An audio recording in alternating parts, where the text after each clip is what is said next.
줄은 사라지고 승객이 내리기도 전에 전동차에 올라타느라 승강장은 아수라장이 되기 일쑤입니다. 관광지를 다녀가면서 벽이나 조각상에 낙서를 하는 사람들이 늘고 있습니다. 일부 시민들의 막무가내식 관람 의식과 수준은 불꽃만큼 제빛을 내지 못했습니다.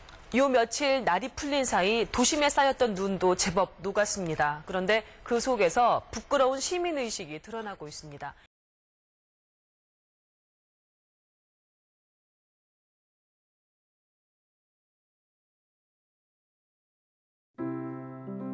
시민의식이란 무엇일까요?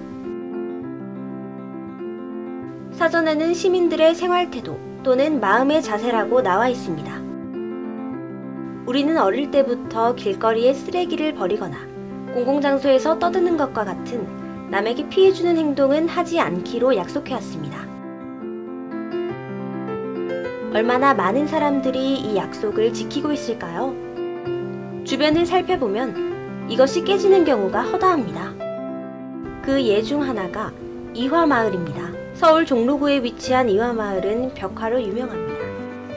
아기자기한 벽화와 조형물들이 칙칙한 마을을 한층 더 밝게 해주는데요.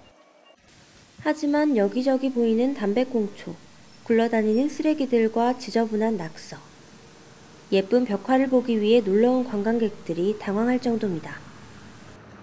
자기 집은 아닌 거잖아요. 그 사람도 추억이 있는 것도 있을 수 있지만 납부돼 있는 거 보면은 너무 안 좋은 것 같아요. 막 뭐가 진짜 무슨 작품인지도 잘 모르겠고 좀 실망했어요. 막 보고 싶은 것도 다 사라졌다 그러고. 특히 KBS 예능 프로그램 1박 2일에 등장한 이후 이화마을은 더욱 몸살을 앓았는데요. 이승기가 천사가 되고 꽃이 되었던 벽화를 보기 위한 관광객들의 발길이 끊이지 않았기 때문입니다.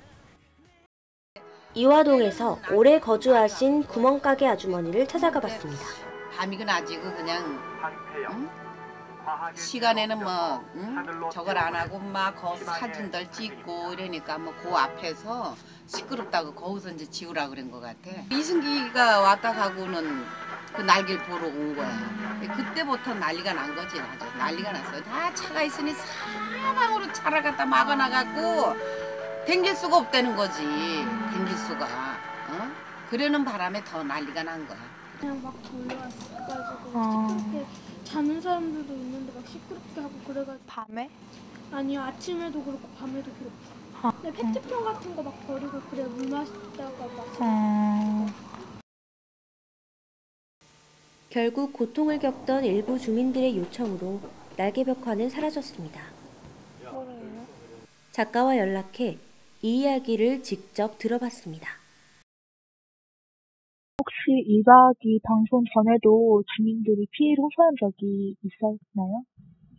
피해가 없지는 않았던 걸로 알아요. 어느 정도 사람들 오고 가면서 쓰레기들은 생겼고, 그렇게 어느 정도 이동 인구가 늘어남에 따라서 생기는 약간 소소한 문제들이 있잖아요. 그게 심각한 문제는 아니었던 걸로 알아요. 주민들이 충분히 일단 여러 사람들이랑 생일이 있어서 좋다고 말씀을 많이 해주셨고, 단점보다는 장점이 더 많다고 생각하시는 주민분들도 되게 많이 좋아해 주셨거든요. 그래서 그렇게 크게 문제 되거나 하는 일들은 없었는데, 일박에서 좀 컸던 것 같아요. 낙서 많은 것에 대해 어떻게 생각하시는지. 인기가 있다고 조화를 해야 될지, 시민의식에 절망해야 될지 모르겠더라고요.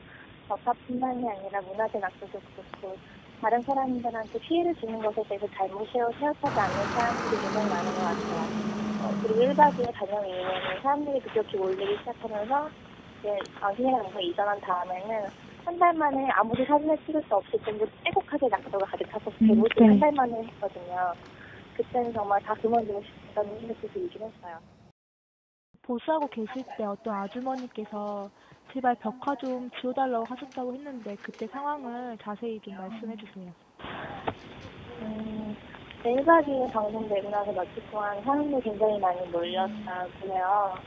그래서 주민들이 너무 소음 때문에 밤에 잠을 못 주무시기도 했고, 그다음에 뭐 남자아이들이 옷을 벗고 막 세려서 촬영을 하고 하면서 뭐 치안 문제나 이런 부분들도 문제가 되기도 했고 쓰레기 문제나 이런 여러 가지 문제들이 있었더라고요.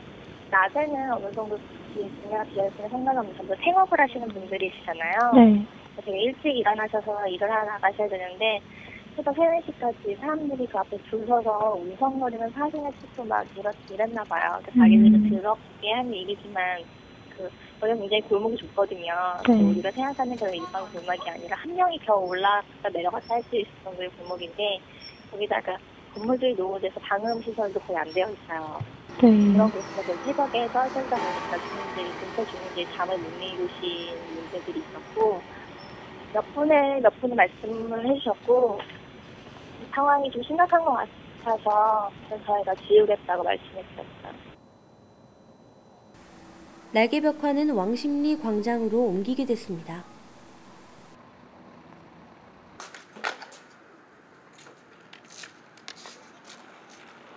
직접 가본 결과 지금 그려진 벽화도 보수를 거친 것이었는데요.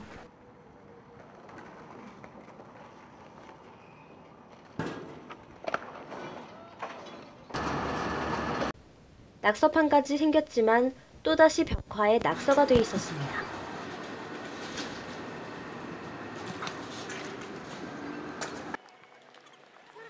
사람들은 왜 이런 행동을 하는 걸까요?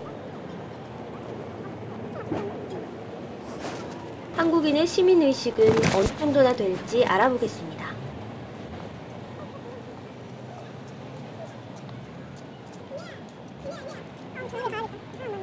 왜 우리나라 사람들이 그렇게 낙서를 하는 걸까요? 왜 남기고 다른 사람들한테 피해 주는데 왜 그런 것 같아요? 피해를 그러니까 그 즉시 직접적으로 줬다는 인식을 하지 못하잖아요. 만약에 누구를 때리거나 뭘 훔치면 죄책감이 드는데 그 죄책감이 잘 안 나요. 소생원에 놀러 갔는데요. 뭐 정자뿐만 아니라 대나무에도 막 낙서가 돼 있는 거예요. 그래서 낙서하는 건 좋은데 막 지금 나무에도 낙서돼 있는 거 보고 막 정말 사람들 개념 없다고 생각. 쓰레기통 없는데 쓰레기 들고 가다 그냥 가로수 같은데 버린 적도 있고 수학여행 가서 낙서한 적도 있는데 그냥 쓰레기도 버려져 있는데 버리고 낙서도 돼 있으니까 하면 된다고 생각해서요. 그래서 한 것 같아요. 쓰레기를 이렇게 우선 쓰레기통이 바로 없으면 그냥 무심코 버리게 되고요. 그거를 내가 쓰레기를 제가 하나 버린다고 해서 뭐 지구가 멸망하는 것도 아니고 어차피 환경미화원 아저씨들이 치워주시니까 이제 그분들 일거리 창출도 되고.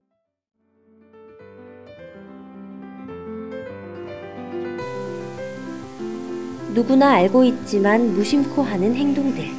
이런 행동들은 남에게 피해를 주기도 합니다. 혹시 어린아이들도 잘 지키는 공공예절을 무시하고 있지는 않으신가요? 당신의 시민의식은 어른입니까? 어른아이입니까?